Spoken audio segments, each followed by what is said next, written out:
As introduced, my name is Sorry. I know that this month means a lot to us, especially thinking about our journey, our processes, and some of the important conversations that we need to have in line with our work, our life, and balancing all that concerns us.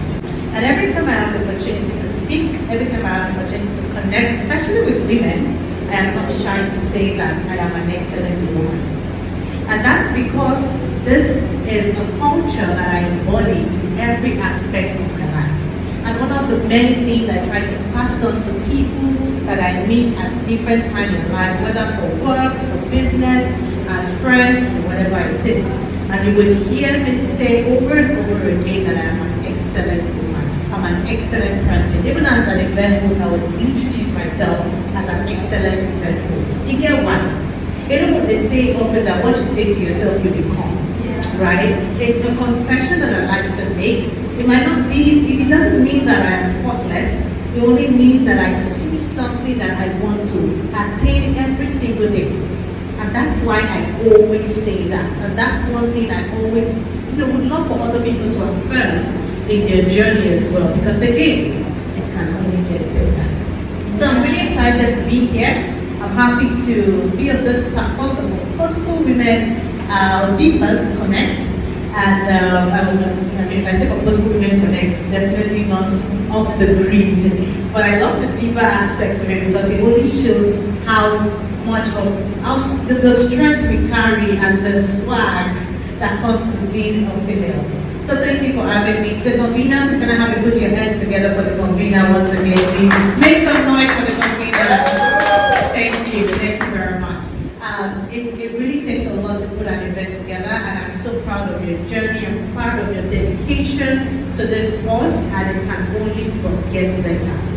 While I was reminiscing on this particular platform, I remember that in 2018, I also had the opportunity to sit down with women, have a conversation with women on this same Purposeful Diva platform. And looking at it, when I was reminiscing on that, I'm like, 2018? How far back was that? That's about 7 years ago. And I'm like, wow, time actually does fly.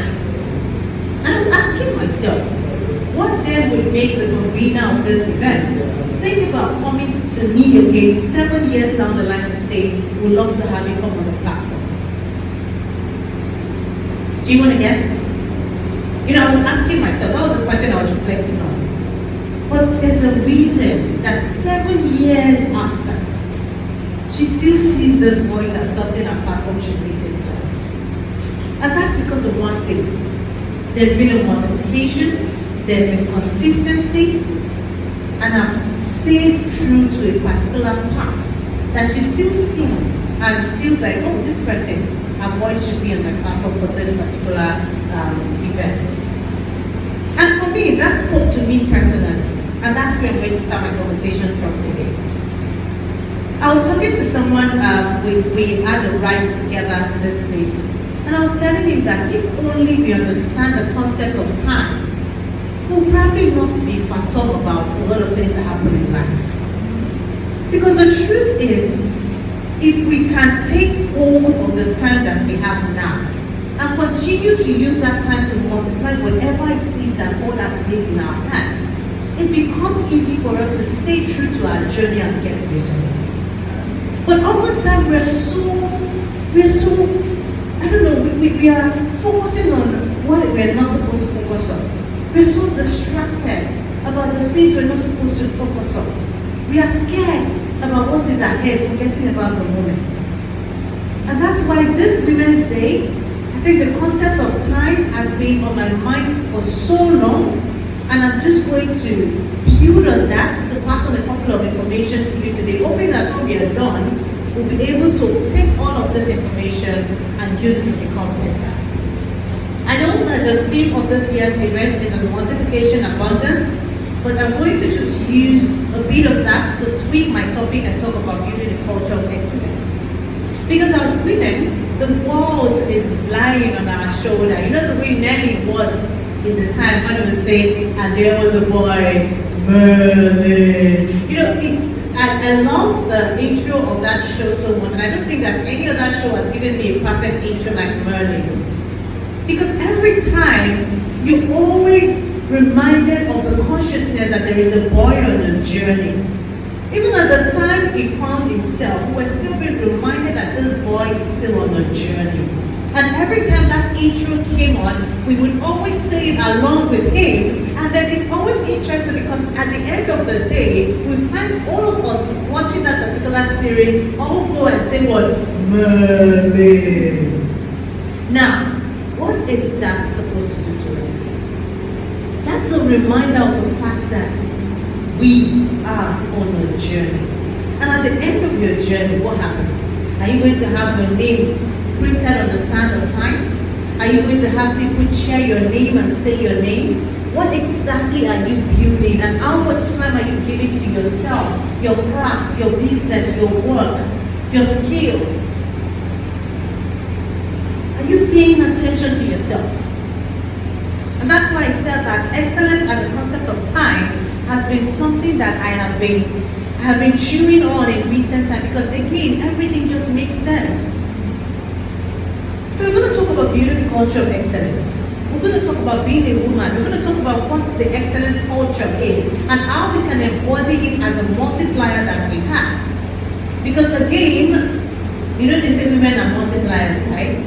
When you give a woman something, you expect that she doubles it, triples it, multiplies it. And that's why the thing actually makes sense to me. Women as multiplier. Women as excellent being. Because again, we cannot afford to be less or do less. We're going to talk about how to build an excellent culture before we wrap. Let's talk about being a woman for a little bit. Being a woman is soft. Being a woman is hard. However, I think that we need to get to a point where we need to stop just seeing women, and seeing them first as human. Because again, the expectations on women is a lot. I was on a gathering yesterday where someone was saying she gets really angry when a woman works so hard for something and they are not categorizing her as that thing first, but they are saying female doctor. What happens to just calling me a doctor? Female lawyer. What happens to just calling me a lawyer? That's what I worked out for. Why are you putting my gender before that? Is it to diminish the work I put into it? So being a woman is actually a lot. And there is a bit of what is expected versus what is needed. The society has placed so much expectations on women that it always goes, the tussle is there.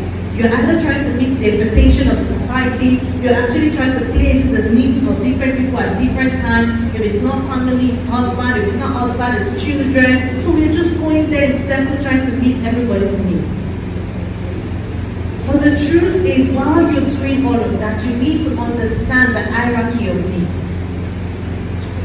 You need to know that at some point you need to place yourself first as a woman. And what does the hierarchy of needs say? The hierarchy of needs given by Maslow says, the beginning of everything actually starts from the psychological state. And the psychological state would take you to, the mundane things, the daily needs, the water, the food, the breathing, and all that stuff. And then we move to the needs of survival. By the time you have food to eat, then you will now be struggling with, so how will I retain it? Some safety, survival. You're thinking about how to ensure that those things keep coming. Family will come, health will come. Employment issue, resources, you're trying to get so many things at the same time. And then that hierarchy takes you to the place of love and belonging when you begin to need people. You find yourself wanting to be with friends. You find yourself wanting to have the attention of family. And then there's also the part of intimacy, which is marriage. And then there's also the part of esteem. The conversation around self-esteem, confidence, achievement, respect for others. And then there's also the part of self-actualization, where you're talking about morality, creativity, spontaneity, problem solving, lack of prejudice, and of course acceptance of facts. All of these things are in the hierarchy of needs. And understanding where you play at different times is actually very important. Because again, a lot is expected. But can you also take time to ask yourself, what do I need as a woman? Can you take time to ask yourself, where do I stand in this place as a woman? While you're thinking about that, while you're thinking about all the world is expected of you, while you're thinking about all, you go to school, you finish school, the societal expectation, can you take a moment to actually ask yourself, where is my own place in all of this? And the only way you can understand your place in all of this is to understand the place of excellence. Because I believe that any man, woman who understands the place of excellence in their journey would easily align with what they want to do at different points in time. So what is the excellent culture? I say that the excellent culture is one that fosters an environment of continuous improvement, high performance, mutual respect, and shared value. It is characterized by practices and attitudes that promote success, collaboration, and personal growth. And as a woman, you are in the mix of different aspects of your life. And that's why there's a lot of balancing conversation that comes to our reality. You are in your phase of life, either you're doing business or, okay, let's start from school, taking it back a little bit. From schooling, to growing up, to finishing school, to getting a job, starting a family, having your kids, watching them grow. There are different stages that it's an unending circle. But understanding that whether or not these expectations are here, there are things that I as a woman am placed here to do. I am not here to count scores. I am here to make a mark. And all of those things that will help you make that mark is ensuring that you continue to work in the reality of an environment that will help you drive high performance and growth. And it only can come intentionally. It only can come intentionally. So how do you build this excellent culture for yourself? The first thing is you need to understand your purpose. You need to find a place in the world. Because a man or woman who doesn't understand that they are onto something, which is finding their purpose or their place in the world, will not even have a reason to pursue anything called excellence in the first place. So you need to find your purpose. So I call them the triple P's, and I will list them out for you. Those are the things that I have, I continue to use on my journey to pursue excellence. I call it the triple P's. The first is purpose, or finding your place in the world. The second is people. Who are the people you have around you? It's just like social media where we're asking ourselves, who are you following? Who is following you? The people you have in your life at different points in time are important to your journey. Who do you listen to? What do you take from them? Are you just one of those people who sit around, follow other people's life, and you forget that there is something that you need to do at a particular time? So while you're finding yourself, because again, the conversation of purpose is an unending one. It's a continuous journey. You continue to find yourself every single time. Reinvent yourself as much as you can. It's a journey, lifelong journey. I don't think that anybody ever graduated from the school of purpose. So while you're on that journey, who are those people you're taking on the journey with you? Because again, the time of people in your life can expire, and it's totally okay. To know that this person has played a part in my life and it's time to let them go, it's totally okay. But holding on to people that will either take you, put you astray, or take derail you, it's of more danger to you than even the people that you're keeping around you. So you need to understand the place of finding yourself. You also need to understand the place of the people that you find you're putting around you. Now the third P is priority. You need to prioritize the things that matter. Just as the same way we're able to build ourselves or grow, we were under our parents at some point, when they did their own part, we grew, and then they left us to start our own stuff. So you need to prioritize growth at every point in your life. What should I be doing at this moment? Where should I go at this moment? What skill should I learn at this moment? How should I approach the situation I'm in at this moment? You need to learn how to prioritize different stages in life. And that's one thing, I think if there's one life hack that I have learned so well, it is the act of prioritizing. Oh, I know how to prioritize. If it's not important, you will not find me there. I know how to plan and say, okay, this is where I am right now. This is where I want to be in another 2 years. This is what I'm seeing for myself. This is what God is showing to me, and I just keep walking on that journey. When I was introduced, I met our host while I was in Lasso. And that was a time of my life when I was prioritizing something that I needed so badly.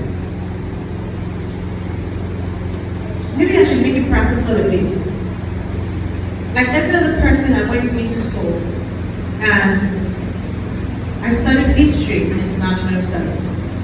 Like every other young girl, after that 4 years or 5 years in school, the goal should be that, come on, let me just go and find one job, make some money and marry. But for me, there was something else that I just needed that was burning inside of me because I felt like I still needed to find me. And when God was actually going to take me in that direction, He told me, if you want to find this path, this is where I'm taking you to right now. And guess what? The path He was taking me to was the path to go back to the university again the second time. So from spending my first 4 years studying history, going for NYC and coming back to Lagos after serving in Delta, I had to take on another university journey. I studied law for another 5 years. Now, was the law the major thing that God wanted me to do or get out of that particular journey? Yes, I got my certificate. I've never had issues with school. I always am one of the top students in every courses I've done ever. In history, I did well. In law, I did very well. But that was not what God wanted me to take out of that journey.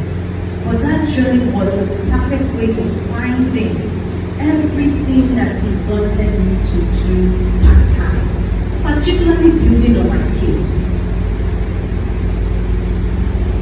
It was tough because at the end of the day, when I calculated it, I had spent 11 years in the university. But did the 11 years pay off?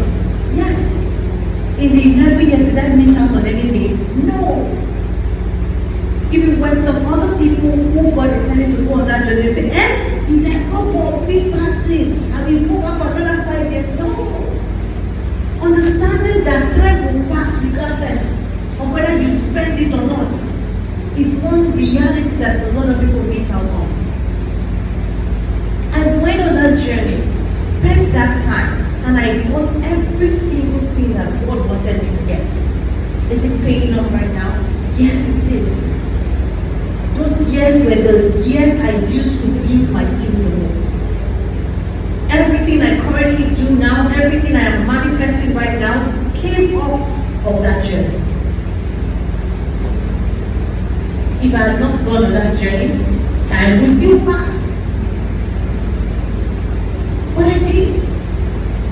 And I can look, I was the person that wrote with me to this access was telling me, can you believe it's now 4 years ago that I completed the law degree, the so-called law degree. It's now 4 years. And it just looked like it was never going to end at that time. Now it's in the past. Priority. If you have to drink Gary right now for whatever it is to happen, do it. It is only good for a moment. That's my biggest life hack. Prioritizing and understanding the concept of time. If you can understand these two things as a woman, I bet you nothing will shake you. Because the understanding of these two things are actually sitting in your understanding of the concept of God. Because again, the man who owns the time and season in his hands is God Almighty. And the way you are able to understand Him is the more you're able to understand your time in Him. So those two key elements are some of my biggest secrets. And I don't think that I've ever even shared it in this light before. Those two life arc, they have been so helpful. Prioritizing and understanding the concept of time. Now, those are the 3 P's that I will give to you: finding your place in the world, people, and priority. Let me just quickly move on to a couple of things that you should note. I'll just drop notes here and there for you to understand some things to do. Some few things to note: you need to cultivate self-belief and confidence. You need to recognize your self-worth. You need to set ambitious goals. You need to pursue conscious or continuous learning and development. And this is one part I didn't do as a person. You need to invest in education as a woman. You need to ensure that you are not leaving yourself behind. You need to understand that you stay updated. You seek mentorship whenever you have to. You need to develop a strong ethic, commitment, and dedication. And of course, you need to pay attention to details at all times. I mean, these are already our strong points as women. It's only funny that most of us don't like to let it come out. As women, we're already known as people who pay attention to details. So why should we not reflect in the work that we do and in the things that we want to become? You need to learn to build supportive networks. Connect with like-minded women. You need to learn to collaborate. If you want to be a multiplier, if you want to be an excellent woman, you need to learn to collaborate. Because it is in the collaboration with people, learning from different people at different times, that you'll also be able to hone your skills and learn new things. So there's no room for competition. You're not going out there to start saying, oh, my friend just bought a new bag, me said I'll go and buy it. What are you competing over? Is that the focus now? Your only competitor should be the person you were yesterday. Anything aside from that is useless. The biggest C right now is collaboration. And collaboration will open your eyes to things that you even did not know before. Because the more you work with other people, the more you understand different concepts of what you're doing and how you should do them. You need to overcome societal barriers, challenges, stereotypes, and advocate for change whenever you can. You need to also prioritize your well-being. Your health is important.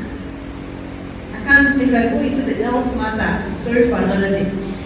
You need to strive for balance between your personal life and your professional life. And of course, prioritize self-care and well-being. You need to look good as a woman. The fact that you are going through a lot does not mean that you need to look like you are a lot. You can be going through a lot and not look like a lot. Most times I'm going through a lot and people do not even know, because when you see me, I'm still the me that I want to show to the world. Is it no? But it takes conscious effort to live in that reality that what I am going through should not take the better part of me. Because like we've already said, it's just a matter of time. It will pass. What are some of the things that you need to do as you approach excellence? Live in simplicity. Live a simple life. Let all the things you do be with so much simplicity that you don't even take life as hard. If you're walking in the reality of simplicity, trust me, it becomes easy for you to get onto the next stage of life at different time.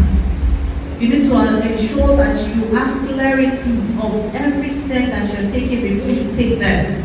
Directness, and finally, action. Action in the sense that when ideas come to your mind, don't waste time. Go for it. When you have clarity about a particular thing, take action. Don't sit back and you're waiting for a push. Push yourself.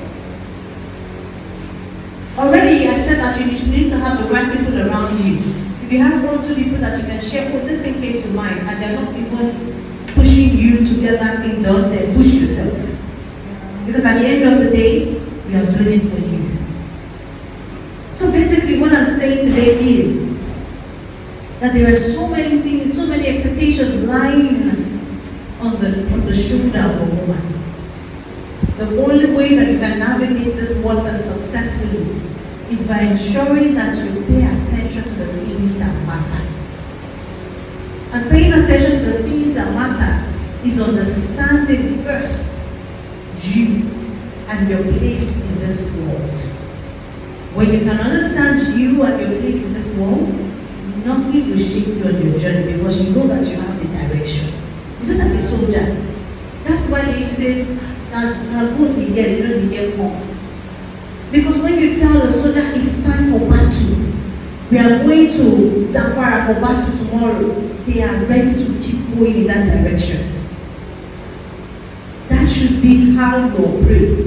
Once you get clarity on the fact that this is where I'm supposed to go, this is the journey I'm supposed to take, this is the skill I'm supposed to build, head right there. Remembering that your purpose, the people in your life, and prioritizing things that matter to you part-time are some of the many things that will help you get to where you want to be as a woman. And not just getting there, imprinting your name in the sand of time. Because again, excellence has a name. Excellence has a face. Is it your face? Is it your name? Excellence doesn't live in abstract. It embodies the personality of a human. And it can embody you. It can't be you, it can be your name on it, it can be your face on it. That's when people say this woman is excellent, they are saying you are excellent. They're saying the Sororua is excellent. They're saying Fuki Akinele is excellent. They're saying Moabtu is excellent. Excellence has a name. So it now depends on whether or not you want to embody that. And embodying that will take a lot from you. However, if you know how to balance things, if you know how to prioritize, it becomes way easier. I wrap by saying that building a culture of excellence as a woman involves a combination of self-belief, continuous learning, strong work ethic, supportive networks, and of course resilience and your general well-being. In everything you pursue and hope to become, always remember that you are first a woman before you are anything else. I hope that you continue to shine through your journey without holding back, and I hope to see you embody excellence on your journey as well. Ladies and the few gentlemen in our midst, this is where I leave you, hoping that you take this to become the purposeful queen that you are. Because again, it can only get better from here. Thank you very much for having me. Thank you so much. Can you keep clapping for us?